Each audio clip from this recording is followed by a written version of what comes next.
Hey guys, welcome back once again to the channel. तो कैसे हैं आप लोग?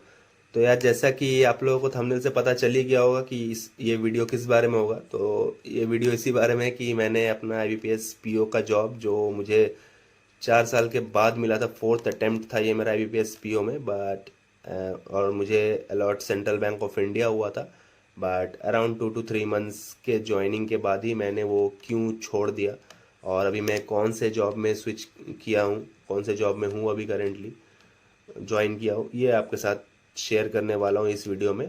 और जो मेरे रेगुलर सब्सक्राइबर होंगे तो आप लोगों को पता होगा कि आईबीपीएस पीओ के लिए मैंने कितना मेहनत किया है, और वो सेलिब्रेशन वाला वीडियो की उसको मिलने के बाद कितनी खुशी हुई थी, क्योंकि वो फर्स्ट गवर्नमेंट जॉब था, उसकी खुशी तो होगी।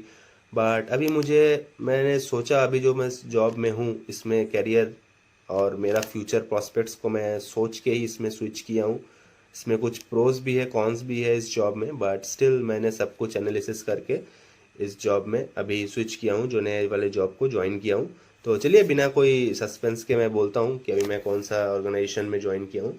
तो अभी मैं ज्वाइन किया हूँ एनआईसीएल असिस्टेंट में, नेशनल इंश्योरेंस कंपनी लिमिटेड का असिस्टेंट का जो रिक्रूटमेंट आया था 2024 में, उसको मैंने दिया था। और वो उसका मैं रीजनल लैंग्वेज टेस्ट, जो उसका फाइनल राउंड होता है, वहाँ तक मैं पहुँचा था। और मैंने वेस्ट बंगाल स्टेट से अपियर किया था अंडर ईडब्ल्यूएस कैटेगरी। तो वेस्ट बंगाल स्टेट से मैंने अपियर किया था, तो उसका 58 सीट था, अराउंड 5 सीट थे ईडब्ल्यूएस के। बट उस टाइम वो फेबररी में उसका हुआ था रीजनल लैंग्वेज टेस्ट। बट उसका जो फाइनल लिस्ट आया था उस पर मेरा नाम नहीं आया था। तो एट दैट उस टाइम पे मेरे पास खाली ये आईबीपीएस पीओ का ही जॉब मुझे मेरे पास था, तो मैंने वो लेना सही समझा, क्योंकि वही एक जॉब हुआ था। बट अभी सितंबर के अराउंड उनका सेकंड वेटिंग लिस्ट आया। फर्स्ट वेटिंग लिस्ट में ही मेरा नहीं हुआ था, second contingency list, waiting list को वो लोग बोलते हैं, उस पर मेरा नाम आया। तो उस पर मेरा सिलेक्शन हो गया है एनआईसीएल असिस्टेंट के पोस्ट पे। तो अभी मैं वहीं पे ज्वाइन किया हूँ। तो देखिए, अभी आईबीपीएस पीओ एक ऑफिसर लेवल का जॉब था, और यहाँ पे क्लरिकल लेवल में मैं आया हूँ असिस्टेंट में। बट मैं क्यों आया हूँ, तो यही इसी को लेकर डिस्कस करना था आपसे। 5-6 पॉइंट है जिसको मैंने बहुत सोचा और डिस्कस किया फैमिली मेम्बर्स के साथ भी। और उसके बाद मुझे लगा कि नहीं, पीओ से बेटर अपॉर्चुनिटी मुझे एनआईसीएल में मिलेगी एज ए असिस्टेंट। हाँ, सबसे मेन बात जो होगा, जो आप लोग के दिमाग में भी होगा कि क्यों एनआईसीएल असिस्टेंट की अभी करेंटली सैलरी 40,000 है, जो कि अभी वेज रिवीजन ड्यू है। तो वेज रिवीजन के बाद ये 50K के आसपास जाएगा। बट अभी वेज रिवीजन होना बाकी है। बट आईपीएस पीओ में मुझे इन हैंड 75K के अराउंड मिल रहा था। तो ये एक डिफरेंस है। तो क्यों मैं वहाँ पे, पैसे का तो लॉस है ही, वो तो पता ही है कि ऑफिसर से मैं क्लरिकल में आ गया हूँ असिस्टेंट में, तो पैसे का लॉस है ही। बट एक चीज़ का लॉस तो है, बट बेनिफिट्स 5-6 है जो मुझे इंश्योरेंस सेक्टर देगी, जो बैंकिंग में नहीं है। तो चलिए, इसी को लेकर डिस्कस करता हूँ कि क्या क्या रीजंस है जिसको मैंने सोच के वो मॉनेटरी लॉस बियर किया है और एनआईसीएल को ज्वाइन किया है। तो पहला तो रीज़न है कि वर्क लाइफ बैलेंस। जैसे कि आपको पता ही है, मैं अपने ओल्ड वीडियोस में बोला था, ठीक है बैंकिंग जॉब अच्छी है, बट एट दैट मोमेंट मेरे पास कोई ऑप्शन नहीं था। तो आपके पास जो रहता है वही आपके लिए बेस्ट होता है, बट जो अब आपके पास ऑप्शन आता है तो आप कंपेयर करके देखते हो। तो यहाँ पे एनआईसीएल असिस्टेंट में वर्क लाइफ बैलेंस काफ़ी अच्छा है। एवरी सैटरडे आपको छुट्टी मिलेगा, सैटरडे संडे छुट्टी है। सैटरडे संडे के दिन आपको कोई फ़ोन नहीं करेगा, कोई डिस्टर्ब नहीं करेगा कि ये करो वो करो, कुछ नहीं होता, ठीक है। और फिक्स्ड वर्किंग आवर्स है, not for assistants, even for officers. Officers भी यहाँ पे फिक्स टाइम पे काम करते हैं। Monday to Thursday 10 to 5:45 office होता है, 5:45 के बाद सब निकल जाते हैं। उससे पहले भी निकल जाते हैं अगर काम हो गया है तो। और फ्राइडे के दिन वो 6 PM तक एक्सटेंड होता है। और एवरी सैटरडे संडे ऑफ है, ठीक है। ये हो गया। उसके बाद हो गया कि वर्क लाइफ बैलेंस का और एक जो मेन है कि यहाँ पे आपको छुट्टी जब आप मांगोगे तब छुट्टी मिलता है। यहाँ पे वो ऐसा नहीं है कि नहीं अभी वो ब्रांच में इतने आदमी नहीं है तो अभी यहाँ से इतने मैन पावर का शॉर्टेज है, ये है नहीं। यहाँ पे आपको छुट्टी वगैरह इजली मिल जाएगा। जब मन आप चाहे फैमिली के साथ एक हॉलीडे प्लान कर सकते हो, एक ट्रिप प्लान कर सकते हो, घूमने जा सकते हो। तो ये एक वर्क लाइफ बैलेंस का बहुत इंपॉर्टेंट एस्पेक्ट्स है। अब बैंकिंग में मैं अगर इतना अच्छा सैलरी कमा के भी मेरे फैमिली मेरे साथ नहीं रहेगी, मैं यहाँ पे रहूँगा, मेरा फैमिली दूर रहेगा मेरे से, तो फिर वो पैसे का कोई मतलब नहीं है। ठीक है, तो ये पहला था कि वर्क लाइफ बैलेंस काफ़ी चिल है यहाँ पे, उतना ज़्यादा प्रेशर नहीं है। इवन कि आप ऑफिसर बन जाओगे तब भी उतना ज़्यादा प्रेशर नहीं है। ठीक है, सेकंड जो एस्पेक्ट्स मैं सोच के इंश्योरेंस में शिफ्ट किया हूँ कि पब्लिक डीलिंग नहीं है, ज़ीरो पब्लिक डीलिंग होती है यहाँ पे।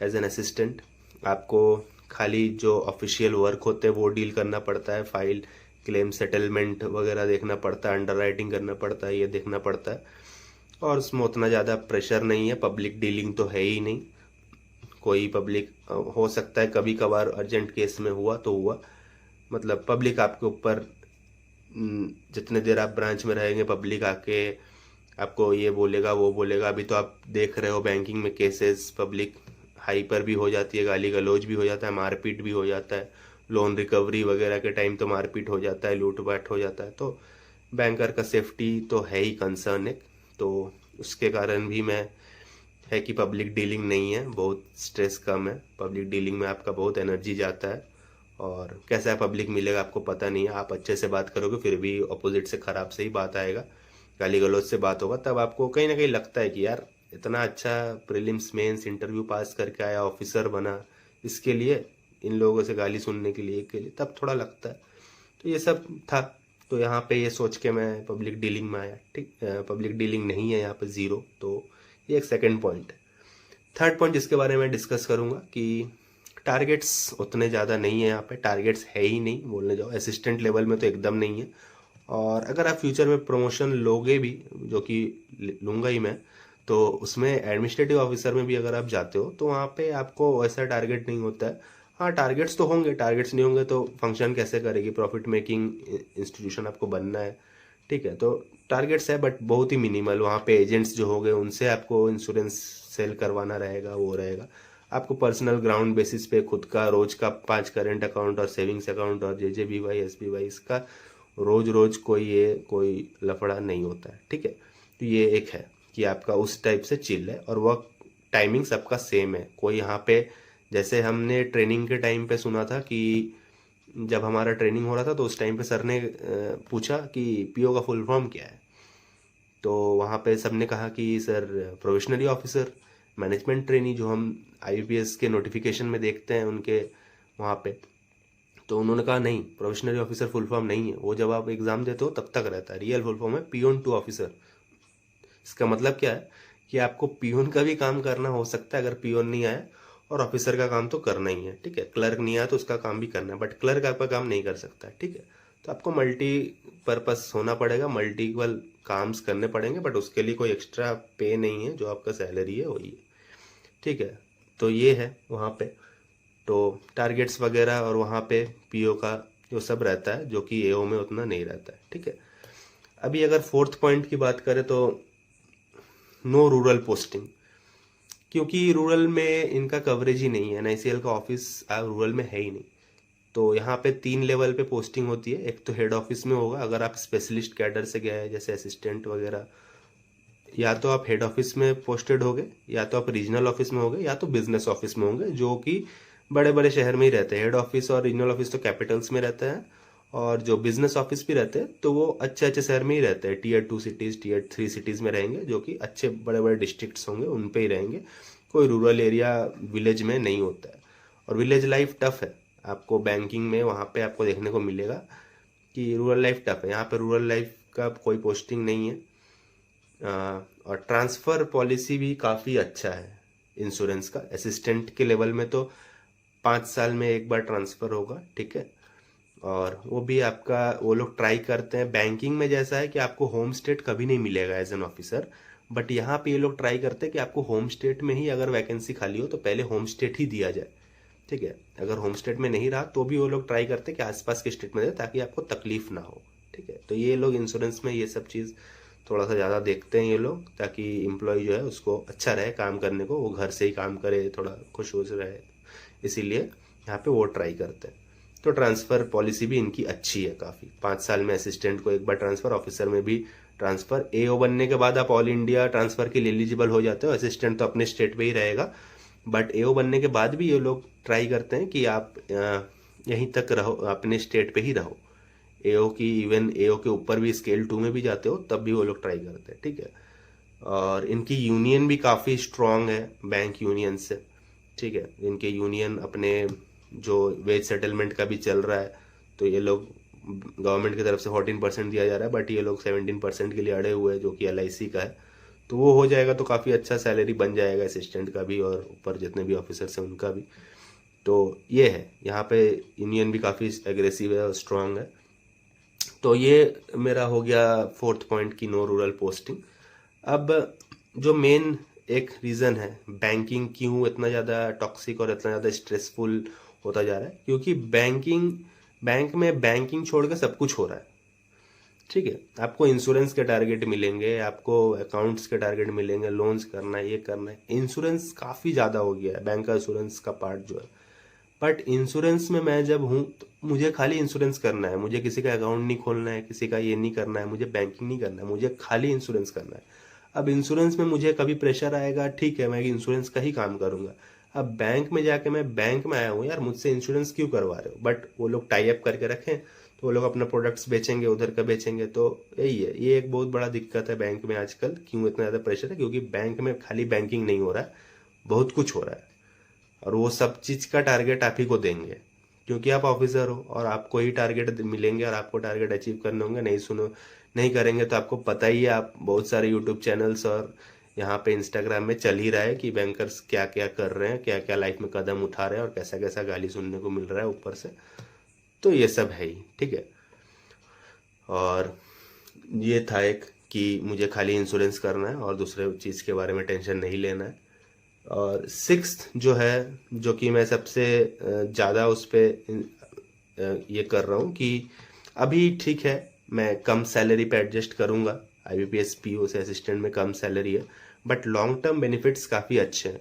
जैसे यहाँ पे मैं असिस्टेंट से अराउंड 3 इयर्स में अगर 3 एग्ज़ाम्स में क्लियर कर पाऊँ, लाइसेंसिएट, एसोसिएट और फेलोशिप, 3 एग्ज़ाम होता है।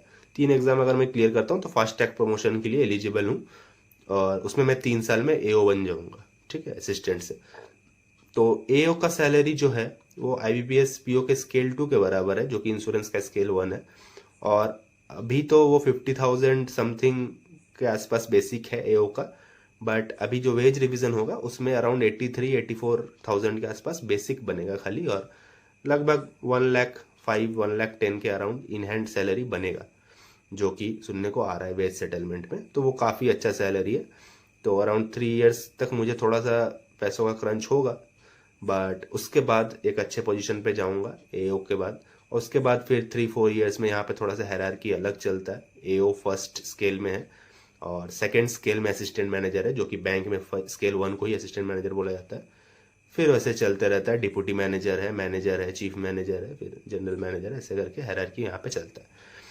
तो ये था कि इनिशियली में भी मुझे थोड़ा कम सैलरी मिले, बट लॉन्ग टर्म में वो पैसों का ही बेनिफिट्स और वर्क लाइफ बैलेंस और एवरी सैटरडे संडे ऑफ, और ऑफिस टाइमिंग के बाद मुझे कोई फ़ोन करके बोल नहीं सकता है कि अभी यहाँ पे आ जाओ, अभी लोक अदालत में आ जाओ, सैटरडे को रिकवरी कर लो, ये कर लो, वो कर लो। कोई कुछ नहीं बोल सकता है एक्स्ट्रा।